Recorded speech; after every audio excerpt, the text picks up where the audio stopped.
There we go. So for those who are not also OJJDP grantees, the National Mentoring Resource Center is here for you as well. We serve grantees and we serve non-grantees. We have a great blog. We have a grantee dedicated part of the site. We have a login part of the site where you can save resources in just your login, which is kind of cool. So when you come back, you can, review whatever you saved. Everything on the NMRC site is research to practice tools. They're vetted by the research board, of which we have 42 members. And the technical assistance, I'm going to be talking about it all day. It's no cost consulting for your mentoring program. And it's, again, no cost. We have, this year, we have $1.5 million to provide to that. So, and Christopher and Joanne are also technical assistance providers. So when we go to the next slide. So Mentor, I am actually employed by Mentor. Mentor is the national it's the unifying champion.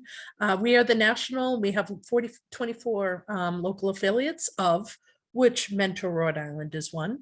And they generally are the ones who provide our technical assistance. So we're on the 4th edition of the Elements of Effective Practice. You'll obviously be hearing more about that today as well, as we have for the past 2 days. So when we go to the next slide.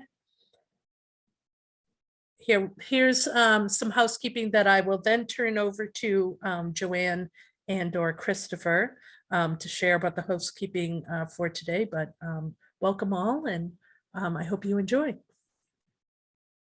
Welcome everybody. So for our housekeeping, obviously, we would love for your full participation in any polls, the Jamboard, the chat, our breakout rooms. Please don't hesitate to post questions in the chat as we go. If you do need to come off camera to take a little break, grab a snack, please by all means do that. And don't forget, you will receive the slide deck and the recording of this presentation after the session, likely sometime next week. Welcome and introductions. Here we are, we're back. Joanne Schofield, CEO of Mentor Rhode Island. And drum roll, please. Hello, everyone. Good afternoon. Director Christopher Marcano, Director of Training and Engagement here at Mentor Rhode Island. I am exhausted. It is Thursday, Friday here at Mentor Rhode Island. So I've got a couple more hours and then I'm off the clock until Monday. So I'm excited to be with you all, but it should be a good session today. And yeah, really, really excited to go through this. Thank you. We'll be using the Elements of Effective Practice for Mentoring 4th edition as we have been. And again, this is day 3. So we're going to be talking about matching, monitoring and support, and closure. And don't forget to refer to the elements anytime you have questions. That program management piece in the back is great, as well as all of the supplements that are really directed at particular types of mentoring programs. And our disclaimer, this training should not be viewed as the rendering of legal advice, and programs are strongly encouraged to consult your own legal counsel and state or local laws prior to implementing any recommendations from this training.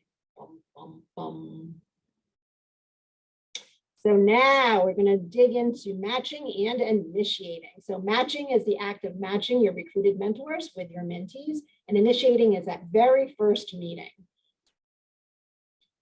So we are going to review the standards first, which are the elements. If we could go back one, I think, Karina. Yep, the B's, the benchmarks. Benchmarks and standards mean the same things for those of us that are confused by that. A little redundancy there. So the program considers the characteristics of the mentor and mentee when matching. The program arranges and documents an initial meeting between the mentor and mentee, as well as, when relevant, with the parent or guardian. Program staff members should be on site and or present during the initial match meeting of the mentor and mentee, and when relevant, the parent or guardian. And the mentor, mentee, a program staff member, and when relevant, the mentee's parent or guardian meet in person to sign a commitment agreement consenting to the program's rules and requirements.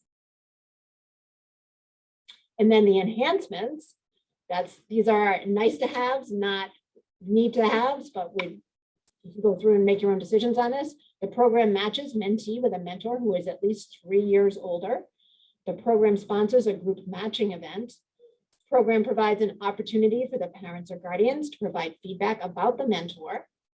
An initial match meeting is held at the home of the mentee with the program staff member present. Obviously, that's for a community-based program. A program staff member prepares the mentor for the initial match meeting. A program staff member prepares the mentee and his or her or their parents, guardians for the initial match meeting. So why are matches important, right? What makes a successful match? So we know, according to Jean Rhodes, this is an old study, but it still holds relevant, that as many as half of volunteer mentoring relationships end within the first few months of that initial meeting. And we also know that early termination of a mentor-mentee relationship may have a negative impact on the youth. I'd change that may to probably something more concrete than may have a negative impact. I think we do predict that it would have a negative impact. Next slide.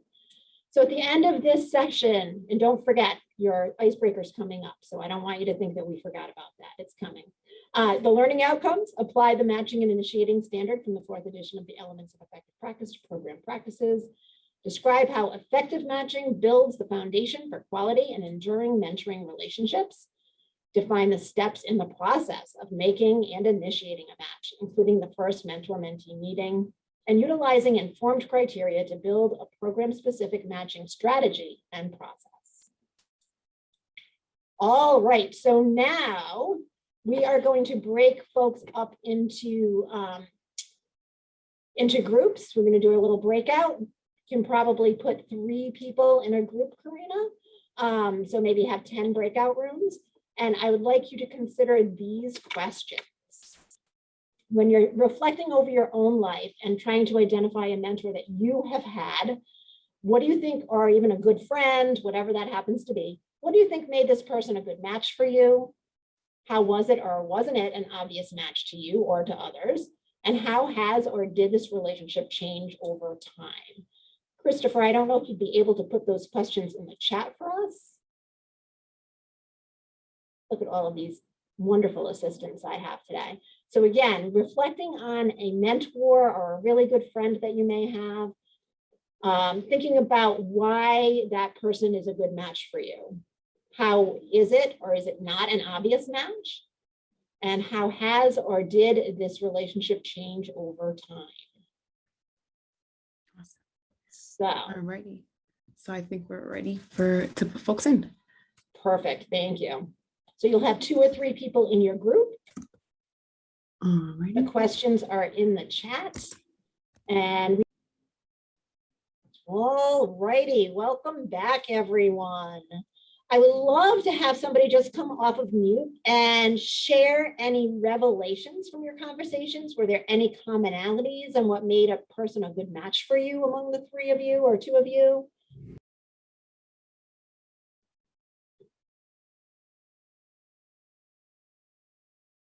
Was it all different? Any epiphanies around that question? I think for all 3 of us, it was a long relationship over time. So that spanned many decades. That's amazing. Isn't that great when you can maintain a relationship for that long? Absolutely. Right? Yeah, wonderful. Calvin and I were in the same group as well as Miss Davis, and we saw the commonality where we have mentors in our careers, but if we had chose them, we thought that they would be different. Like we didn't think we would be matched with them, but over time we built that trust with them, and we also are still connected to them with a relationship beyond mentorship. That's wonderful. Thank you for sharing. Anything else on what do you think made this person a good match for you?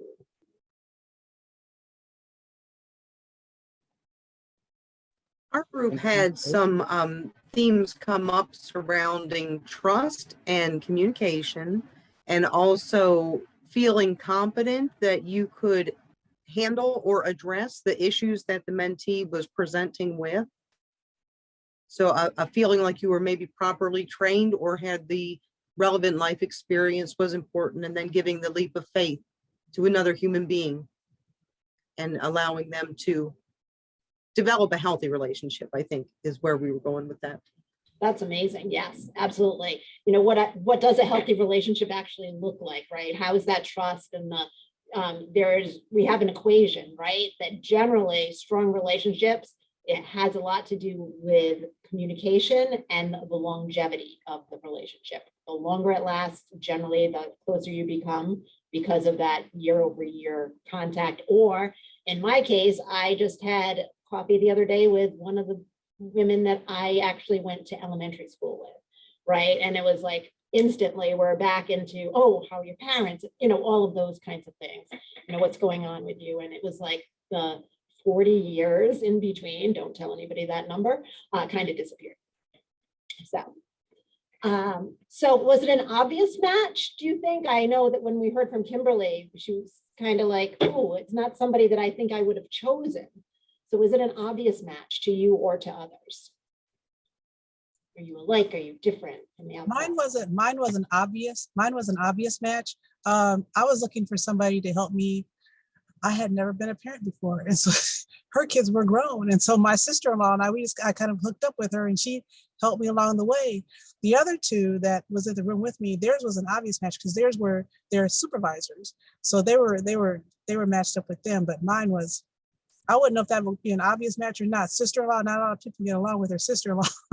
Right. Yeah, you have family things there as well. But wouldn't it be nice if those kids came with a guide to, you know, what we do when we give birth to babies? There's no guide that's applicable, right? You really need that mentoring type relationship to help you through that. And has that relationship changed over time? I'm sure if you have decades long relationships, those have changed. Is there anything that anybody would like to share around that?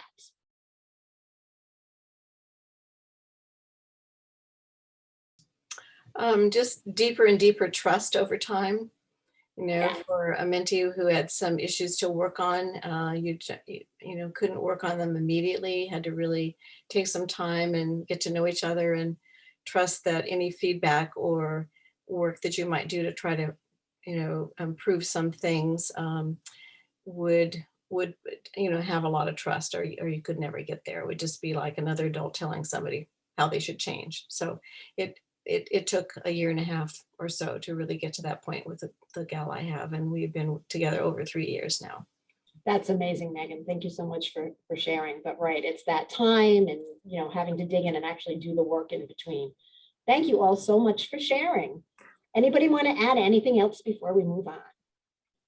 I think that I just wanted to share that, you know, we're talking about decades now of relationship. They become not just a mentor mentee relationship, become family. So it's beyond the friendship. It's be part of the family. You're really connected in a way that you're almost inseparable. I love that, Calvin. Thank you. Great. All right, let's go to the next slide. So now we are actually going to go back into breakout rooms, different ones than previously, and play what's called the match game. So let's go to the next slide so I can tee you up with a scenario. So you are coordinating a mentoring program. Surprise! It's September, it's the beginning of the school year, and you are going to be running a community-based one-to-one mentoring program whose primary goal is to improve school performance of middle school youth. Your mentors and your youth will decide together where they meet, what activities they will do together, all of those things. So what we are going to provide for you is a list of mentors and a list of mentees that you are going to work in groups of 4 or thereabouts to figure out who you should match with whom, right? What are those good matches?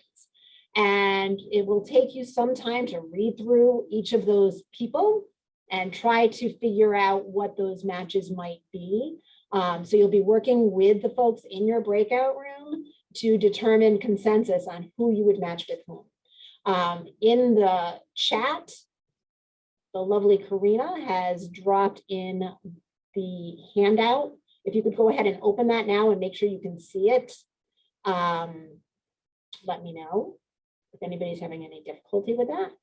And it will actually list mentors and mentees. So what you want to do is when you get into the breakout room, just make sure somebody's a scribe that will have to come back and report out. We'll be going through a process of seeing what commonalities we have between groups. So with that, we are going to send you off into breakout rooms with your scenario of who your mentors are, who your mentees are.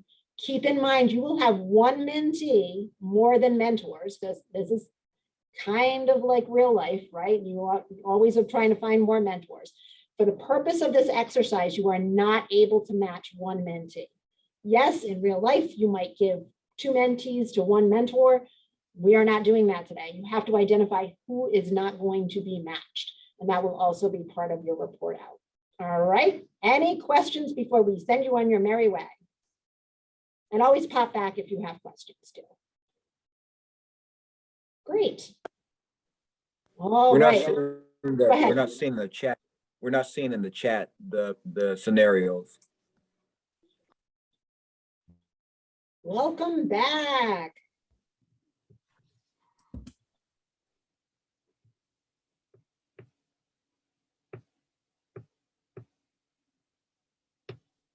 We definitely have a group that was more advanced than the other ones, because you popped right back in and didn't even wait for the time to expire.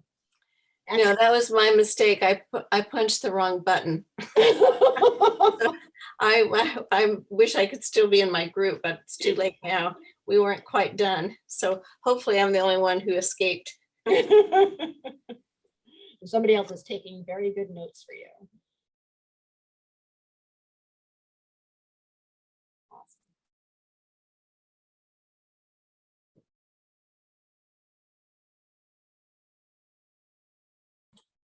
Welcome back, friends.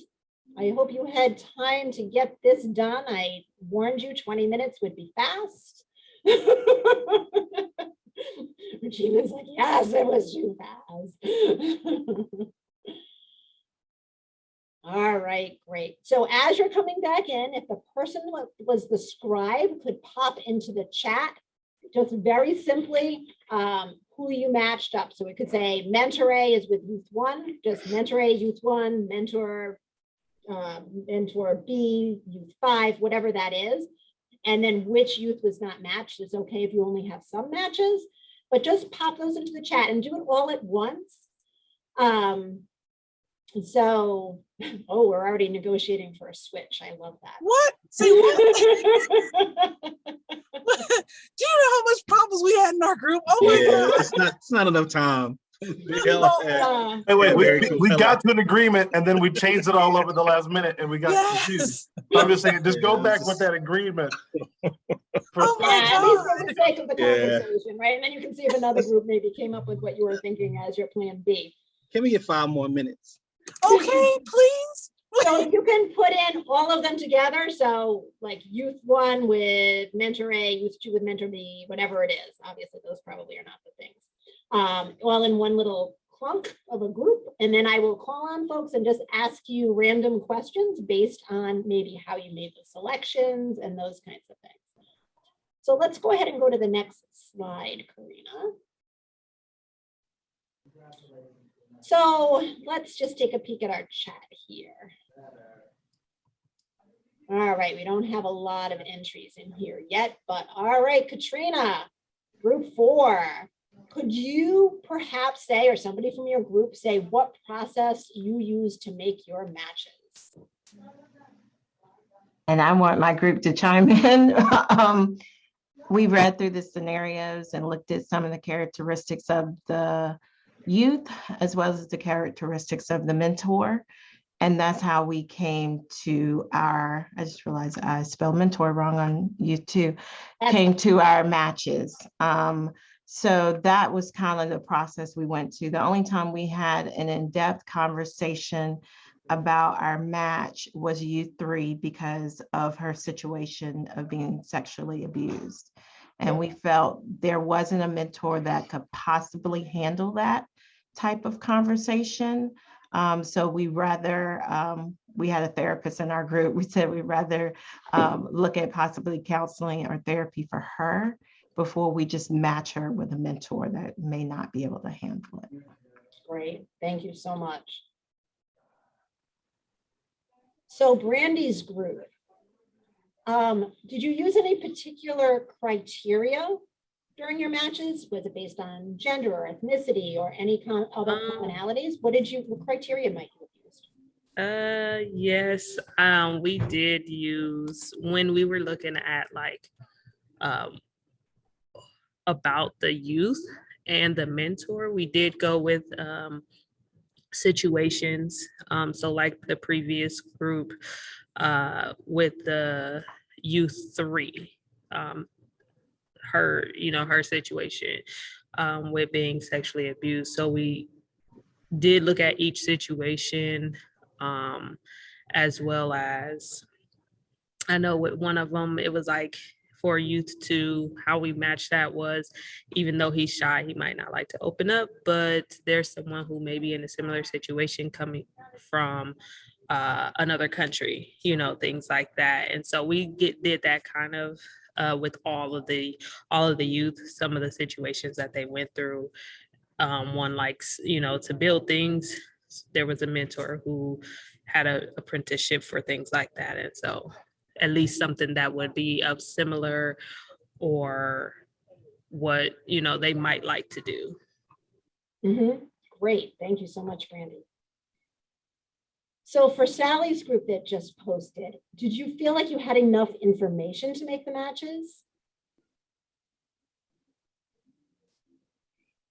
So this is Sally. I'll speak up and my team, please jump in. I think we could have used more information. I think we ended up focusing some on the extremely traumatic experiences that 3 of the young people had had, but then we didn't want to lose sight of some young people who had been progressing in life more easily and had recently come upon barriers or concerns that they had been exhibiting. So I think that more information would have been helpful, and maybe even being able to talk to the young person or talk to the parent or parents of the young person. Great, thank you. And what additional information do you think may have been helpful? What else might you have looked for there? I think one thing would be, are there any other significant people in the young person's life? Do they have some kind of organic, or what I think of as organic mentors? I mean, AJ, even though he's not making the grades to play basketball, is there still a coach that's expressing interest in him, or is there any neighbor or someone in the family that's able to give additional support? Right. Tammy, I see that you unmuted. Did you want to chime in? Of the particular information that we were given, you end up focusing on the information you've got in front of you. And that means that you are making a lot of assumptions. And just because a child is shy and quiet, that says something about their personality. But on the other hand, do they want to garden? Do they want to talk about books with another person? We're assuming that. But I agree with Sally that extra information by actually talking to the real living human beings would be very important. Yeah, I love to share the story about one of our mentors and mentees that started out when the mentee was in the 3rd grade. And in that particular school, they did, like the beginning of the year, they got all the mentors and all the mentees together. They hadn't been matched yet. And almost like an assembly type situation where, they're all in one room. And this little girl who was extremely shy was like, please, please, please don't match me with that loud woman in the front row. And her wish didn't come true that day. And that's actually after she graduated from high school. That's how she started a speech when she was explaining about her relationship with her mentor, Marcy. So it just goes to show you never quite know, right? Is it the similar? Is it the different, and how that works? Regina, if I could ask you about, did you get to the point where you had one unmatched young person? Actually, we did, but we were going back and forth about, who needed the mentor the most. We kind of thought that 6 and 1 didn't actually, because they weren't going through a whole lot of issues. And when we got through this, when we realized after we had matched everyone up at first, that's when we realized, oh, wait, mentor 6 doesn't exactly need, youth 6 doesn't exactly need anybody, not really. And youth 1 doesn't exactly need anybody, but the others do. And so then we were trying to figure out, well, who do we match the mentor with? We were all confused.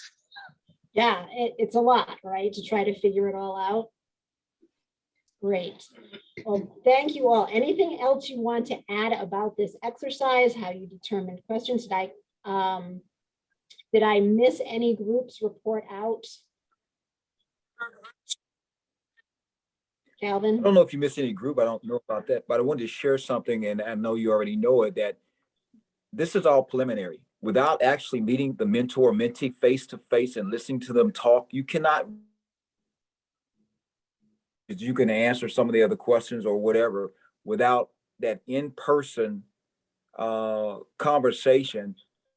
It becomes very difficult to make a good match. That's my. Yeah, thank you so much for adding that. You're absolutely right, because what it says on paper and what is reality could be two very different things when you get to know the individuals involved. Thank you for that. All righty, next slide, please. So we're going to talk a little bit about the matching process and how we actually do that, right? We talked a little bit about when we were looking at these scenarios, how we might have done it based on gender, based on ethnicity, based on common experiences or different like interests that are in common, those kinds of things. So next slide.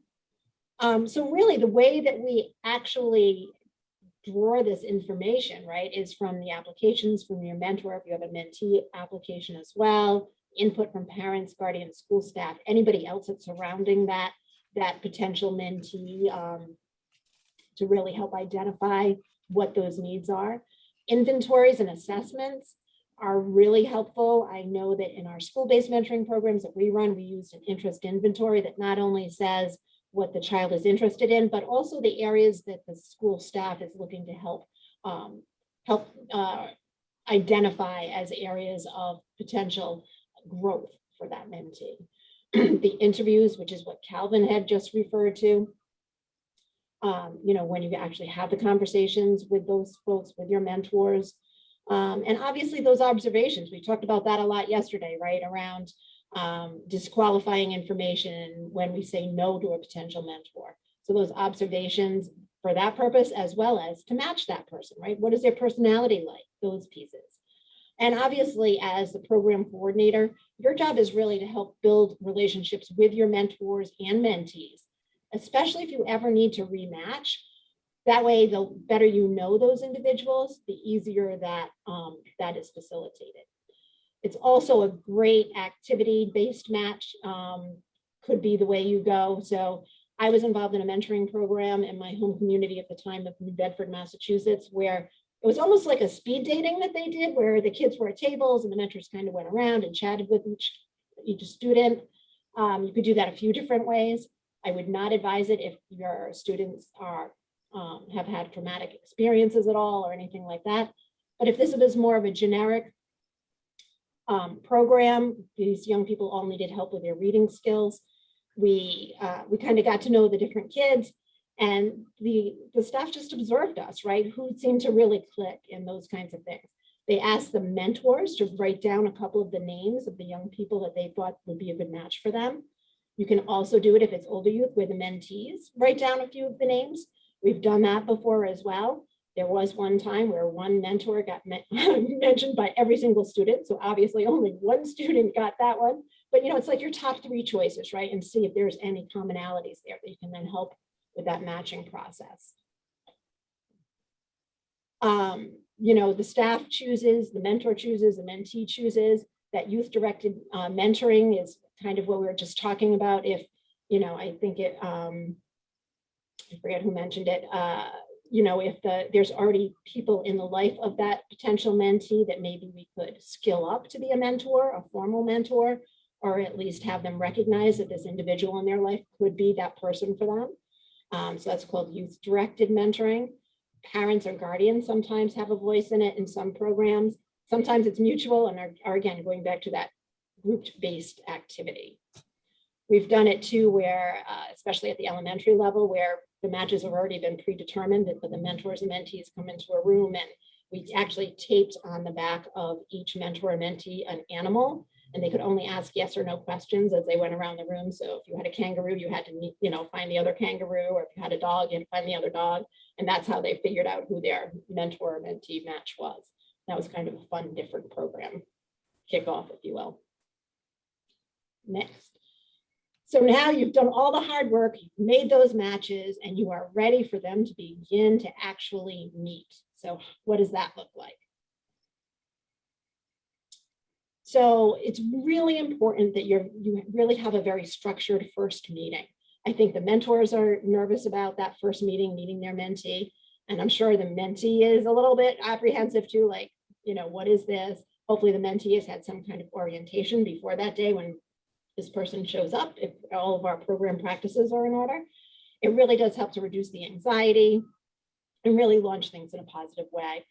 And just, you want to make sure that both the mentor and mentee are familiar with what the policies are, set expectations, address any common issues, and really like talking about the goals and objectives and activities, those kinds of things that are standard to your program. Laying out the next steps for each match. So as an example, if it's a site-based program, okay, your mentor will be coming every Tuesday at this time. So the student or the young person is familiar with that. Or if it's a community-based program, talking about how that scheduling looks and what that's like. And obviously obtaining those signed statements of understanding from both your mentor, mentee, parents, all of those folks, to make sure that everybody is on the same page. Are there ever matching issues? You betcha, right? We have wait lists. We need our mentors. We have this many kids and this many mentors, right? Those wait lists. How do you handle a rematch? The child moves to a different school and the mentor is not able to follow for whatever reason, or whatever that happens to be. Or is it that the mentor leaves? Do we decide to rematch a young person? And obviously any kind of relationship challenges that occur is really something around program support. So we'll be talking about that in a little bit. Are you ready, Christopher? I am ready. All right. I have a very short section today, everyone. I'm so sorry if you've been disappointed that you don't get to hear my beautiful voice. It's long today, but I do get one section, and that's on monitoring and support. And although this is a shorter section, it's a really important section because this is the mentoring, right? This is supporting that mentoring relationship. So we've talked about recruiting mentors, screening them, training them, matching them, and now this is the monitoring and support piece. So we're going to dive right into it here and get into our benchmarks. So for the benchmarks, what we're looking at in this section is that a program contacts a mentor and mentees at least twice per month for the first month of the match, and then once a month thereafter. We want to make sure that the match is going well, that people are meeting for the match. I've seen that a lot in programs where they're just not meeting when they first get matched. So this really helps us to make sure that that match is getting off on the right foot. At each mentoring contact, program staff should ask mentors questions using a standardized procedure. You want to make sure you're asking all of your mentors the same questions. Then we say at each mentoring contact, program staff should ask mentees questions using a standardized procedure. The program follows evidence-based protocols to elicit assessments from mentors and mentees about the quality of their relationship. The program contacts a responsible adult in the mentee's life twice a month for the first month and once a month thereafter. And at each mentoring contact, program staff should ask parents and guardians questions using a standardized procedure. Again, this is really helpful for assessment across the board to make sure that you're looking at each mentoring relationship on an even playing field. But there's more. And so we have that programs regularly assess all matches to determine if they should be closed or encouraged to continue. That's something you should really be looking at. It's okay to say a match isn't going well. If it's going to save a mentor from staying with your program, it's okay to say, you know what, I don't think this is a good match to continue on with, and we should think about rematching or something along those lines.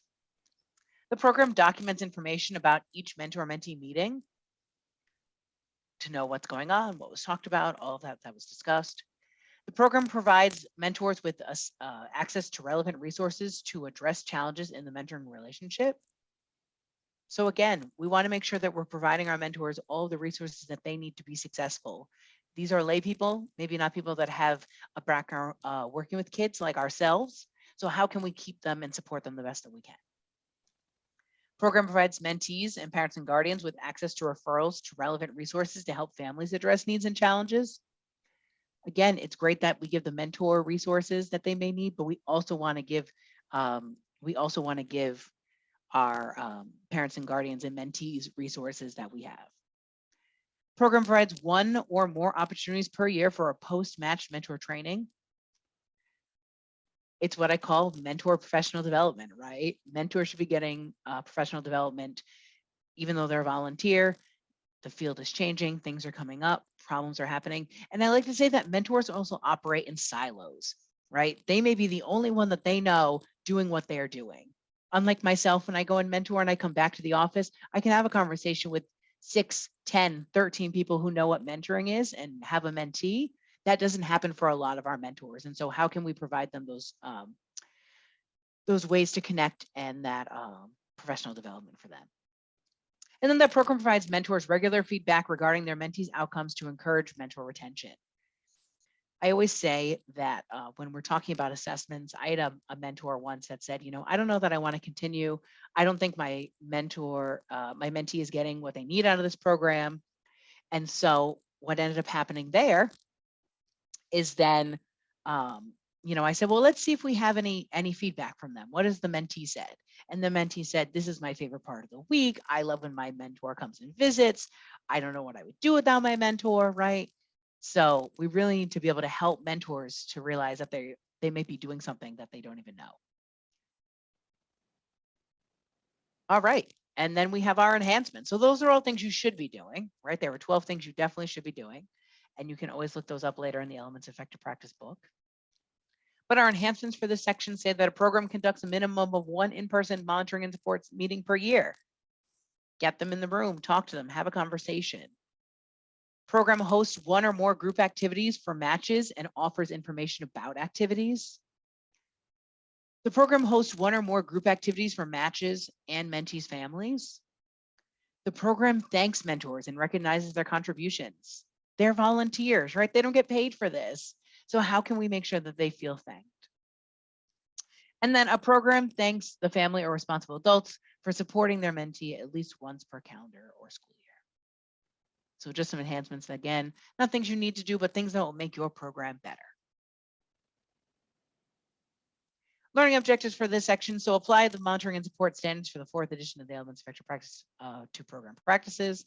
Describe the role of post-match monitoring and support in protecting youth and child and youth safety, promoting match longevity, and achieving positive youth and program outcomes, and articulate key tasks and processes involving and supporting quality mentoring relationships. All right, keys to match support. We go on the next slide. So why is support so important? Monitoring the quality of the relationship. We want to make sure it is a quality relationship as we're going throughout this. It's great that you have 100 mentees in your program. Are they all quality relationships? Are they all meeting when they say they're supposed to be meeting, right? It doesn't matter about quantity if they're not quality relationships and you're losing mentors or kids are not wanting to go meet with their mentors. It continues to ensure that children are safe. Throughout this, that is our #1 objective, right? We talked about screening the other day. We screen for what? Suitability, but mostly for safety. We want to make sure that we're keeping kids safe and that we're not causing more harm to them. And then it sets up the relationship for success, right? What if you just started your job and they said, okay, great, go ahead. We gave you a manual. You got a 2-hour training, go do your job. You'd be like, oh, I don't know, I'm going to be that successful, right? That support piece is just so important, especially in the beginning, especially when you're starting off in a match. Why is it so important? Continued. Why? So we've talked about this a couple of times. We've looked at this in a couple of different places, right? When relationships end badly, when there's unrealistic or unmet expectations by the mentor, it wasn't what you said it was going to be, right? You didn't gear me up enough. Deficiencies in volunteer relational skills include a cultural competency, right? I can't deal with people who are different than me. Family interference, perceived lack of mentee motivation, but this is your piece right here, inadequate agency support. If you are not able to support your mentors, you are going to lose them and they're going to leave because they don't feel supported by you. They don't feel like they can turn to you, that they can call you, that they're being a burden. And truly, honestly, this is the mentoring. This is your job. We've kind of shifted some things here at Mentor Rhode Island. And a lot of what our mentors do is a lot of just mentor support. We've really farmed out a lot of the other things to other departments here at our office. So we really are focusing on how important it is to support your mentors and be there and answer those calls and those emails, you know, when they need you at that moment, making sure you know what days the schools are closed and when school testing happening and all of those different pieces so that mentors are able to feel supported the best that they can and they don't feel like they're doing this alone. We have a little bit of research here. So we say, why is support so important? Early training increases that match length, right? We were saying that, supporting our mentors in that way by providing them a training. But then those regular support calls to mentors increase frequency of the match meetings. And regular support calls to parents and youth increase the frequency of the match meetings. I always say, because they know that you're going to call them, right? If they know that you're regularly going to call them, they're going to meet with their mentees more, right? They're going to meet with each other more so that they have something to talk about. If you call them and they say, I haven't met with them, you'd be like, well, why haven't you met? You know, what's going on there, right? The more you check in with them, the more they're going to meet with them. If you have, if you're looking for an hour a week, right? If you're looking for weekly meetings, checking in every month, right? They should say, oh yeah, we've met 4 times this month or 3 times this month since you last called. And here's what's been going on. Again, you can also use this to kind of leverage the relationship on the mentee side. Hey, you're not meeting, you know, you're not there, but you wouldn't know if a mentee is meeting or not if you didn't call them. So you want to make sure like, hey, you're going to be with your mentor or else we're going to unmatch you. All right. So support, supervision, and monitoring best practices. So we have a clear process for checking in, seeking feedback, and handling problems. Should always have a process in place for all of these different pieces. And it should always be the same process for everybody. Again, no matter who that person is, who they know, if they work at the agency, it does not matter. You want a clear process for checking in, seeking feedback, and handling problems. I had a call from my mentor program coordinator who literally sits 2 desks away from me in the office the other day saying, how is mentoring going? Have you met with your mentee? What's that been like? Tell us what you talked about, right? They do it with me too. And I'm the king of mentoring, so I don't understand, right? But they still got to do it. And then we talk about communicate regularly with program participants on an individual basis. So we want to make sure that we're checking in individually. It's nice to have group meetings where maybe you have the mentor and the mentee together. Maybe it's a group session where you get to talk about it, but you want that clear time for people to talk to each other without the other person there. We want to help matches find ways to reach goals. Again, you are that support piece. You know, a lot of times mentors say to me, and I don't know if this was on this call or another call. I've been doing a lot of these calls lately, but someone said, you know, how do we help mentors reach goals? What does that look like? You know, so looking up different ways to reach goals.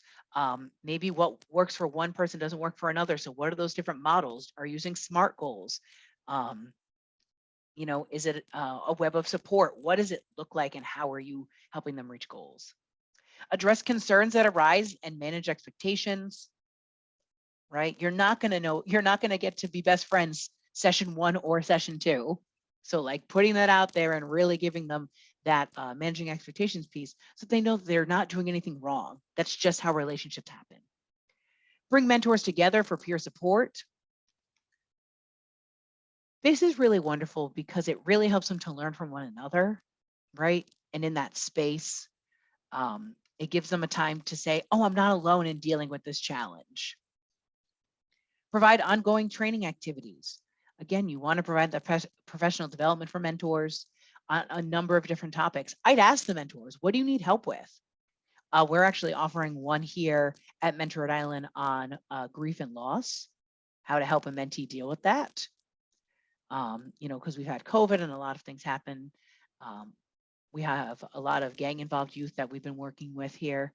So again, how do you deal with grief and loss, and what does that look like from the mentee's perspective, and how can a mentor help? So if you'd like to go to that, we can email that out to all of you. You can join by Zoom. And it's free for all of our mentors. We don't charge for them to come to that. Document all contacts and attempts, right? Hey, I've reached out to you 3 times. We're going to have to unmatch you and you haven't responded back to me.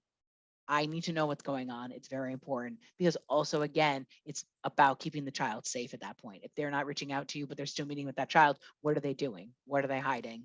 And we want to make sure we're keeping that child safe. And then you want to recognize mentors and mentees, right? We want to recognize them for what they've done for the program, for being in the program, and for their success in the program. Spotting red flags. At all throughout, I'm actually going to have to go back, sorry. So spotting red flags. So throughout the whole mentoring process, we want to make sure that we are keeping an eye out for red flags. What are some red flags you would see that could come up when you're kind of in the mentoring? What are things that come to mind when you think of red flags? And you can either unmute yourselves or write in the chat. But I'd love to know, again, what some people think of as red flags that may happen, you know, while the mentoring is happening at this point. Not those pre-red flags. Yes, Megan. Maybe when the child cancels a lot of scheduled meetings with their mentor. Yeah, absolutely, right? That child keeps rescheduling or canceling. I also have Nick says consistency rescheduling appointments, right? Having to reschedule, having to reschedule, having to reschedule. That's definitely a red flag there. Other red flags, other things that we can see that may come up.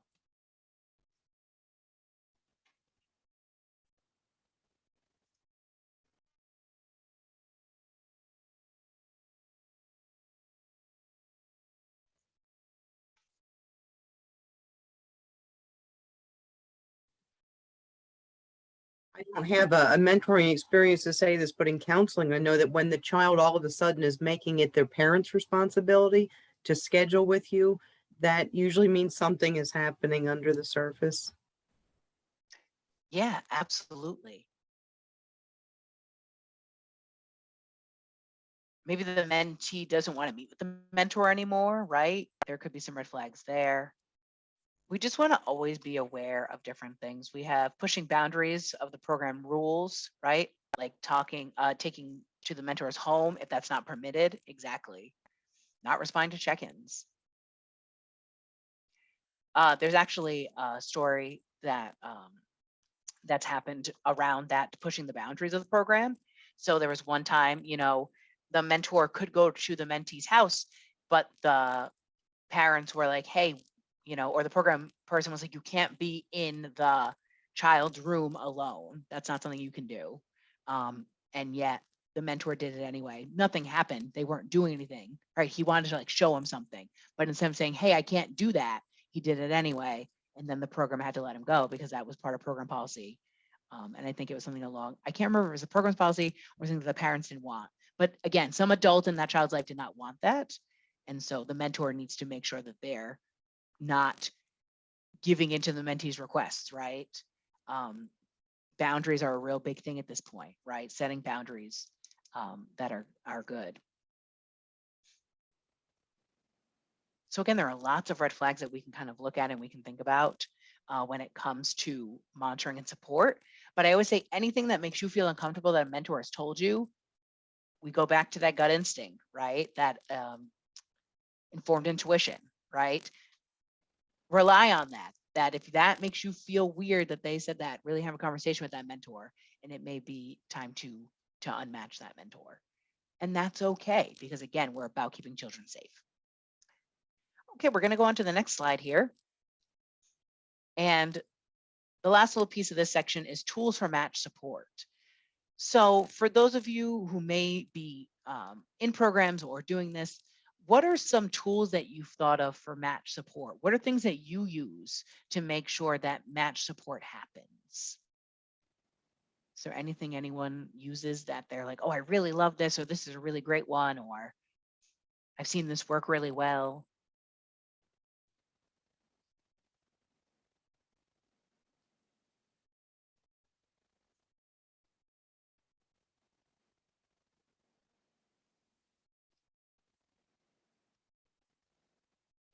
I think not only getting mentors that phone call piece, right? But also checking in on them in their sessions, right? Maybe dropping into a session and seeing them face to face, seeing how the child and them are interacting. Can also be a really great tool for match support because then you can see them both in action. Again, document everything. We have them document what they do in their sessions in some of our programs. So what did you do today? We talked about career advice. We played Uno. We pretended we were pirates. We, did a quantum physics assignment, whatever it is, right? Knowing what's going on and what's happening in that mentoring relationship can be beneficial for you to know what kind of relationship it is and how well it's transforming. All right. So with that, I'm out. Peace. Thanks, everybody. On to the next section, which is closure. And the ball is back in my court. So we are going to talk about relationships ending. And let's face it, every relationship you ever have is going to end. It could end because somebody dies. It could end because you have a falling out. It could end because you change jobs and you really meant to keep in touch, but you don't. All of those things. So it's really important skill in life to end relationships well. I'm going to go over the benchmarks and enhancements a little bit and then kind of dig a little deeper into what that really means. So we want to make sure that every program has procedures, and I might add written procedures, to manage anticipated closures. It's the end of the year, it's going to close out anyway, it's the end, the child turns 18, the relationship is over, whatever that is. Unanticipated closures, the mentor or mentee drops out of the program for whatever reason. Closure when one member of the match is unable or unwilling to engage in the closure process. Okay, so the mentor just moved across the country, didn't tell you, and doesn't have an opportunity to tell the young person that they're leaving. That would be an example. The next slide.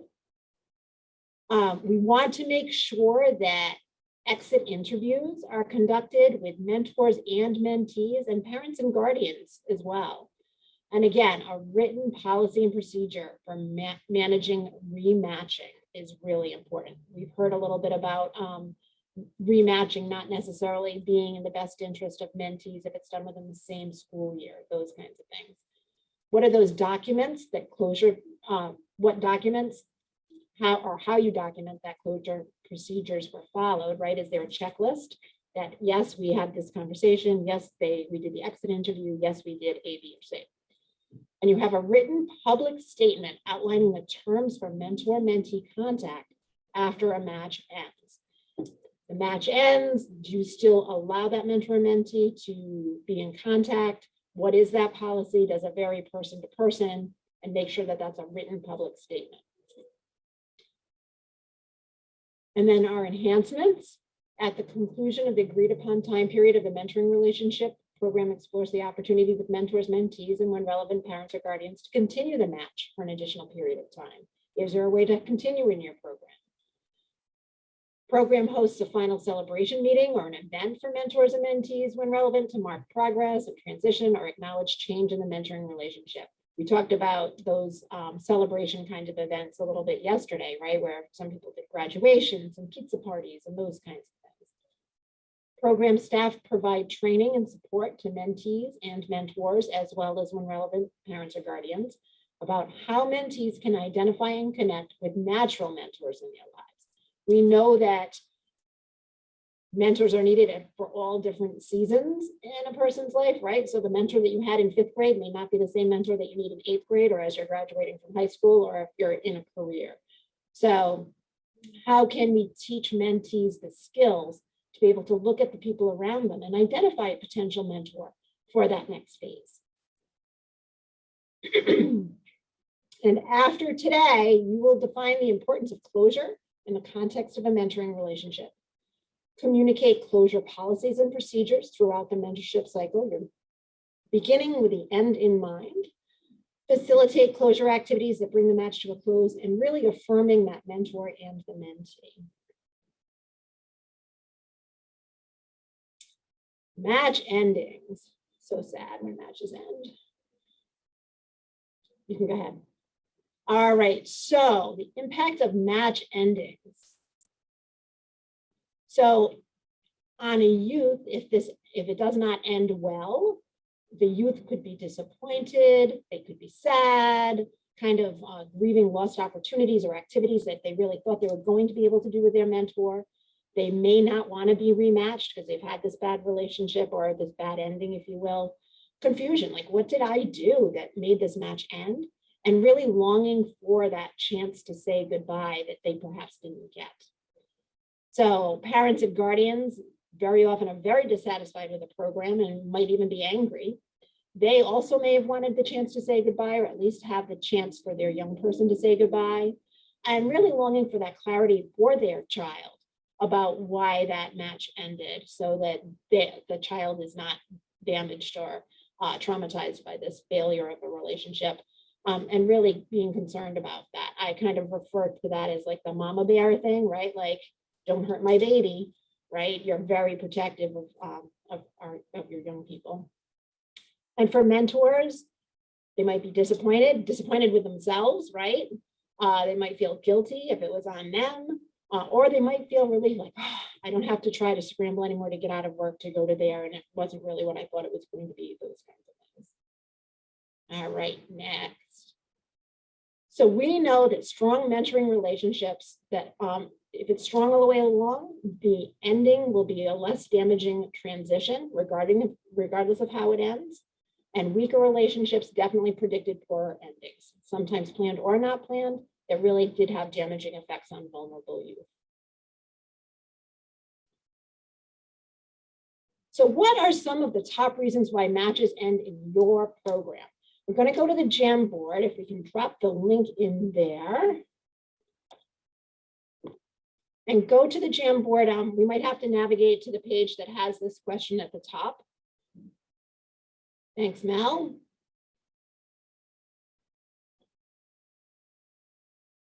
So what are some of the top reasons why matches end in your program?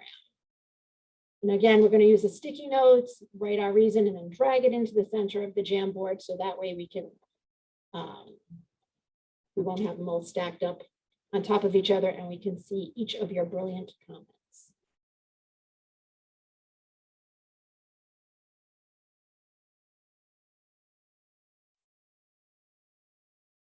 And remember, you can do Control-Shift-P to get a note without clicking the note icon.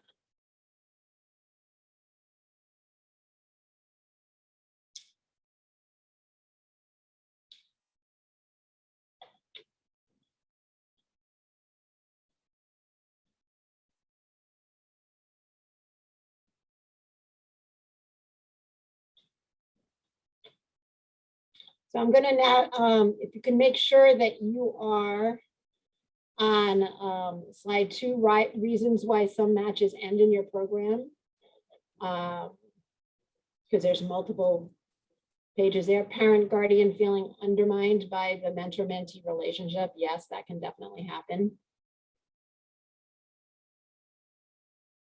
We want our mentors and mentees to be in collaboration with parents and guardians. The parent does not feel threatened in any way, or he or she likes them more than me. Mentors not being acknowledged, right? That goes back to Christopher's piece on match support.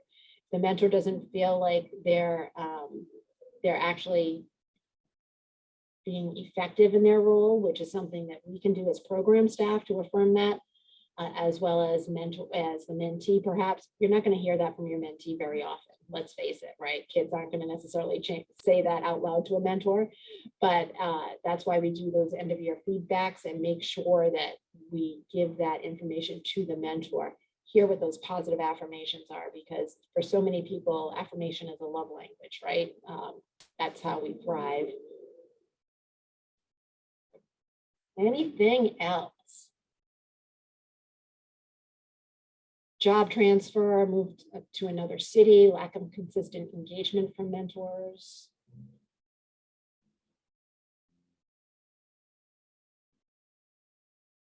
In your program, is it possible that everyone always ends right on time, right? It ends because they've completed your program.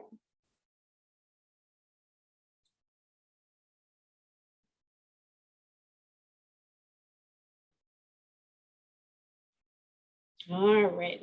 And then, of course, we're going to dig back into what that research says, right? Why do matches end? Renee Spencer, 2007. Mentors perceived lack of mentee motivation. The mentee really wasn't in it. They really don't want to, improve or change their trajectory or whatever. Mentors' unfulfilled expectations. That goes back to a lot of mentors think they're going to show up and they're going to be that magic wand that all of a sudden is going to change everything for the better for this young person. And really, one way to eliminate that as a possibility for matches to end is to make sure that in our mentor trainings, we're very concise about what that expectation is, right? Your expectation is that you're going to show up every week or whatever your program says on a consistent basis. And it's that consistency that over time, again, that's that over time thing, like we all talked about in so many of our mentoring relationships, that really make a difference for mentees. So it's not a quick fix. Deficiencies in mentors' relational skills, including cultural competency. Obviously, if a mentor doesn't understand another culture or whatever, that could definitely be a barrier in a successful match. Family interference we've talked about, and again, getting back to inadequate agency support. How can you not only reach out on a regular basis, but also encourage mentors to really reach out to you when there's an issue? We have a number of programs that use different things, like maybe a closed Facebook group where mentors can kind of help support each other, or maybe having veteran mentors kind of mentoring new mentors in certain sites and that kind of thing. Anything that you can do to broaden that feeling of support for your mentors is going to help not only build your program and your retention, but also have better outcomes for our youth.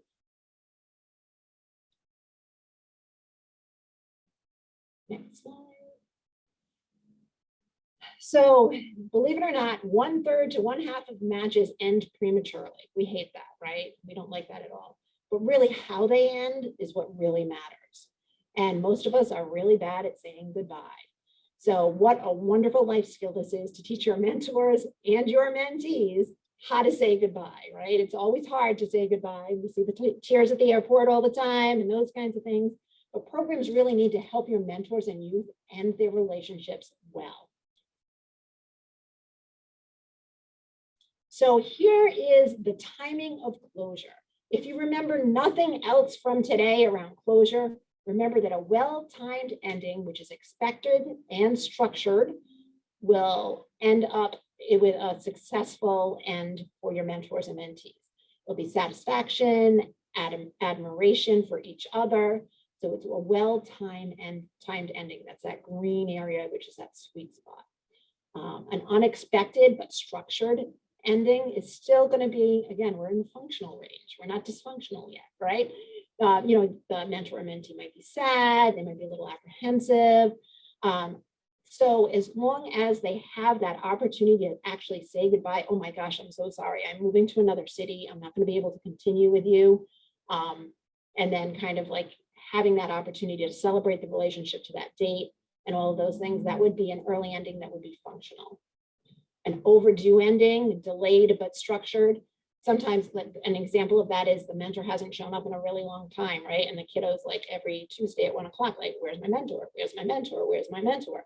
Finally, the mentor shows up, but does say goodbye.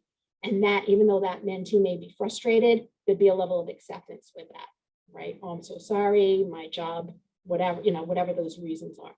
And again, validating that that child is not responsible.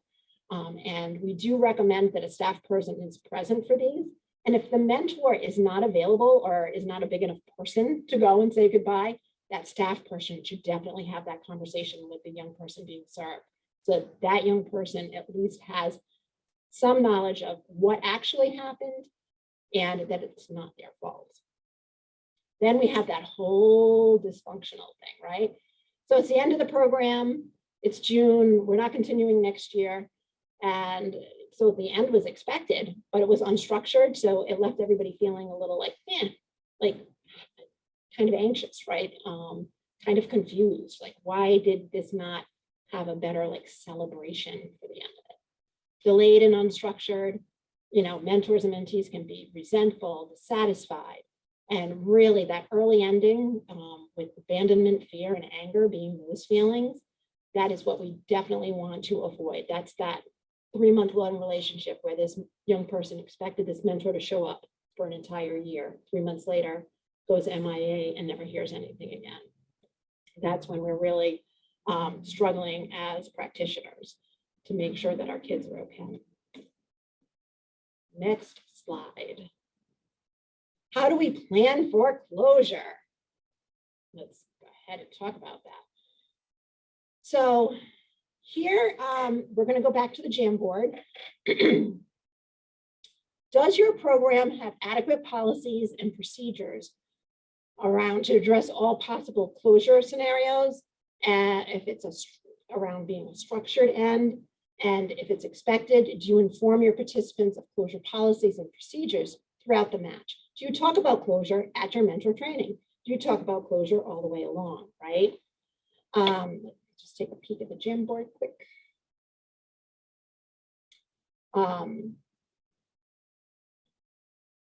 Let's just, actually,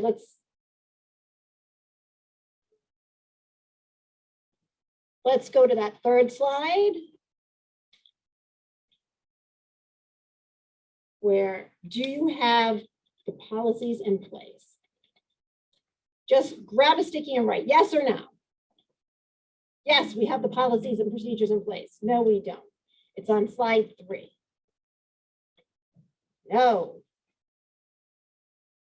Yes. Yes. Yes, and don't feel bad if you're the no. This is just helping you to identify areas of growth, right? Yeah, having written policies in place is so important. It will also help your program around when you leave the position, right? If those policies and procedures are in place, that the next person can grab that ball and run with it and not have to recreate the wheel. Yep, yeses and nos across the board. It's a tie, right? Oh, another yes. Great. Yeah. Megan can't get the sticky to work, but yes, good job, Megan. All right, so yeah, so we're literally half and half on this. So this is a great place that you could actually tap into that technical assistance that Mel has been promoting all the way along. You don't have to come up with your own procedures, right, and policies. You can get copies of other ones that your TA provider can help you with that then you can customize to your particular program. That's the beauty of that technical assistance. You don't have to do it on your own. You have TA providers in the community that can actually help you through these processes. Procedures.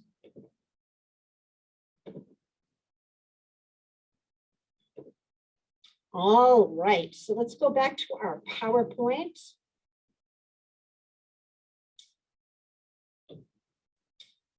So next slide.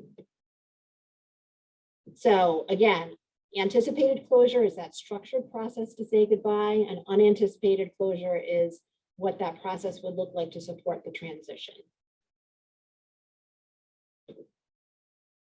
And let's see, when do we communicate about closure? At your orientation, at your pre-match training, ongoing support and in periods of transition and ongoing trainings. Talk about it at every single opportunity that you have to plant those seeds, because as we know, all relationships end. Great, next slide. Closure activities. So let's talk a little bit about the goals for closure activities on the next slide. So you as a program person could learn about the match, like talking to the mentor and mentee to really find out how that match was, what they did during the match, help them to make plans for the future. What does that next step look like? And to help them say goodbye. So what are those things that are in process, if you will, in that process of helping them to say goodbye? Next slide. So regardless of the reason for closure, mentoring programs should have discussions with mentors, mentees, parents, guardians regarding the feelings. We're all about feelings, right? The reasons, if they're relevant, if it's something other than the end of the program, what those positive experiences in that mentoring relationship have been, what that procedure is going to be for the final meeting, the program rules for post-closure contact. Do your mentors and mentees, can they keep in touch? And if they can, do you have them sign a form that say, hey, we're going to do this, but we're no longer part of this program? So that way it would absolve your organization of any liability. You know, if there are ways that you can continue to monitor that relationship, you know, all of those things need to be illustrated in those rules for your post-closure contact. And making sure that there's a great plan in place for that last match meeting, if that's at all possible. It's awesome if there's a program wrap up, right, with the graduation, all of those kinds of things. And then those conversations around possible rematching. So your mentor's gone through the program all the way with a mentee. We've had, because we run school-based mentoring programs, we've actually had mentors that have started with their kids in elementary school, stayed with them through high school graduation, and then circled back for another kid. The next kid may not be as successful, right? It only might be a year or two, and then they get matched with another child. We've literally had mentors in our programs for over 20 years. They just get rematched and whatnot because that's what they love. And they love being with the kids and being in the school environment. So it just really does vary. Oh, and there's a manual that I believe Mel just put into the chat as well on those policy and procedures. And it includes closure policies. Love that. Thank you. So, and then what are those, what does that final meeting with staff look like, right? Are there forms to be signed? Are there agreements to be signed? Is there a continuation contract that needs to be signed? And really documenting that match closure. Ideally, you want to have majority, or if not all, ideally you want all, right? But how do we try to make sure that we implement this with every single mentor and mentee? And I understand that so often closure is what kind of falls by the wayside, right? We are so busy, we're recruiting, we're training, we're matching, we're supporting. And oh yeah, and then this kind of just fizzled out. And how do we circle back on that? What does that look like? And you know, making this, just implementing it as part of your regular program practice. Because saying goodbye is hard, right? Let's see. What are some of the other ideas for final activities to help celebrate the relationship? I'd love it if you could take yourself off of mute and share something that maybe you've done in your program. I know that we recently encountered a program that gave the mentors and mentees rocks that they got to paint, and then became part of like a mentor-mentee garden. That way, you know, it's always sustainable. We heard from another mentee that she cannot remember the name of her mentor. She's now in her 30s, but still has that little gift that was given to her by her mentor on that last day. What are some of the things that your program may do as part of that closure to celebrate relationships?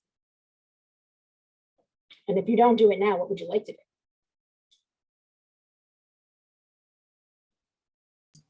We've tried to do some things that plan an event, maybe with the staff person, the mentee, and the mentor and the family, and something that maybe they all would like to do. So that might look like a day at the zoo, or coming to the YMCA and having a swim, or whatever day like that. Just something, finding that. So that goes along with what you were saying about all along, kind of getting to know the match, so that you're planning ahead and trying to figure out what that might look like at the end. Mm-hmm. Great, thank you, Donna. One of the things I've done with my mentees all along is to start a memory book and take photographs of our activities, so that when it finally ends, they have that binder of photos for everything we've done. That's been real successful. I love that.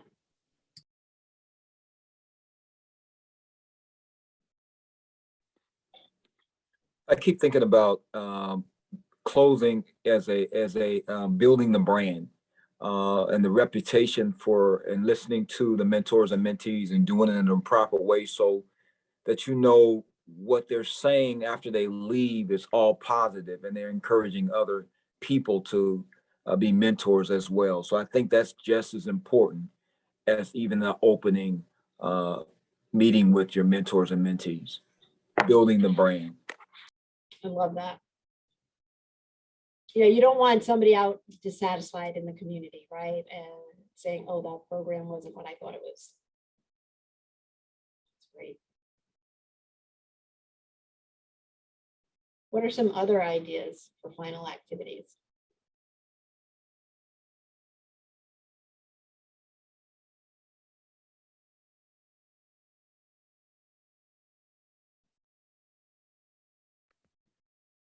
My organization hosts some bowling parties and I don't know what they call it, but some kind of a get together with somebody who dresses up as Santa at Christmas time, and they invite all of the current mentees as well as former mentees to kind of just bring everybody together and follow up and see how life is going for them, I guess. I COVID love kinda that, screwed including the former mentees is an awesome idea, yeah.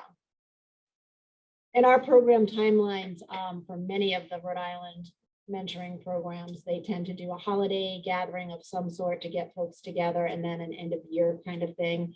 If it's a school-based program, maybe a kickoff as well in September. So there's opportunities for that to build that community between the mentors and mentees and the other mentors and mentees at a specific site or in a specific program. Field trips used to be a really big piece of a lot of our programming. But with increased bus costs and those kinds of things, they kind of were eliminated along the way to little, like almost at each site had their own little mini party and whatever that might look like. It's great. Any other ideas for final activities? I think really anything that can help commemorate the relationship, right? Some kind of thing, whether it's reflecting on some positive experiences that they had together. I love the, if you have those pictures, giving a picture or something of when the match first started and those kinds of things. So you see how kids and mentors age. So that's wonderful. Thank you. Anything else before we move on? Or even just a final picture of the mentor and mentee together, and maybe with a card where, I don't know how well the child might do, but have each of them just say a thank you to each other and what they got out of it, and all that would be a final thing that each of them could have. Yeah, that's great. Thank you. Nothing like showing gratitude. Great. All right, let's go on to the next slide. So how do you decide when a rematch is appropriate? So mentees who initial mentoring relationship ended prematurely and were then rematched with a different mentor during the same school year showed poorer academic performance than before being mentored. Jean Rhodes. Ouch. So we want to make sure that if we are going to rematch a young person, that they give consent, they really show enthusiasm for moving forward, rather than perhaps just an abrupt like, oh, sorry, now you have a different mentor, right? I think the way that we handle that and the way we communicate with our young people has a big bearing on this outcome, and it probably could be circumvented with adequate communication to the mentee. So I think, here are some great questions to ask. What are the reasons for the relationship's end? What specific skills might a youth require from a mentor? Is it a career program where they're looking for somebody in a specific career or specific experiences, those kinds of things, and really making sure that both the youth and the parent or guardian is receptive to the program rematching them. And if that youth perhaps has experienced significant environmental or individual behavioral issues, is that the right youth for your program? Perhaps somebody that's in the field that has youth development experience and those kinds of things could handle a young person, but a lay person off the street that has a 9-to-5 that has nothing to do with youth or had that experience, that may not be a good match. So how do you figure that out? If the youth is correct for your program and if you have a mentor that could fulfill that mentee's needs.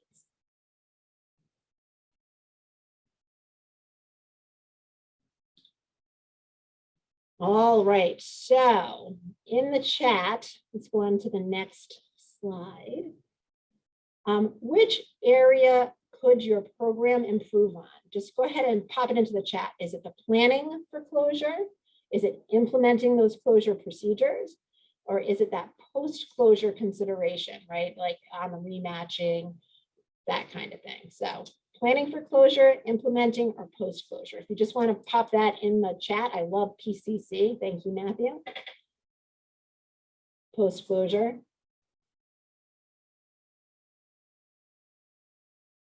I think very often we try to rematch and just increasing the thoughtfulness around that process, right? Our intentionality around that. Great, thank you. Post-closure, post-closure, implementing closure procedures. Yes, thank you, Tammy. Planning for closure and post-closure considerations. Yep, planning for closure. Great. Planning, planning, planning, planning, right? If only we had the time to plan and not just do. I think a lot of times we're humans doing instead of humans being, right? So how do we get that chance to step back and be intentional and build these into our programs? Thank you for that. All right, great. Next slide. So for our wrap up, this is an activity called Rose, Bud, Thorn. So the rose is something that really resonated with you. Was there any particular piece of this materials that really resonated with you, that really kind of hit you? If anybody wants to chime in with that, you can take yourself off mute. What was something that really resonated with you?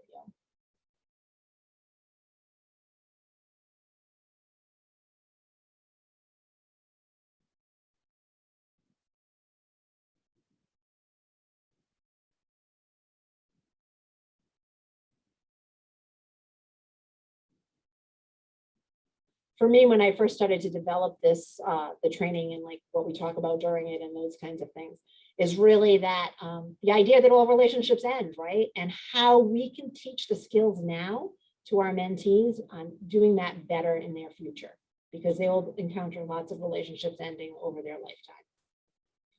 Bud is a new idea or concept you hope to develop, and I kind of saw all of that in the chat just now around that planning and planning for closure and post-closure concepts. And is there any one thing that you heard today that was really challenging that you would like to learn more about? That's the thorn. Like, what's that little thing poking you?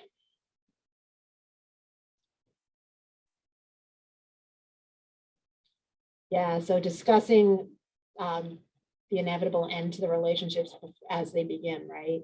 Thank you for that. And wonderful, thank you, Brittany. Okay, great. So next slide.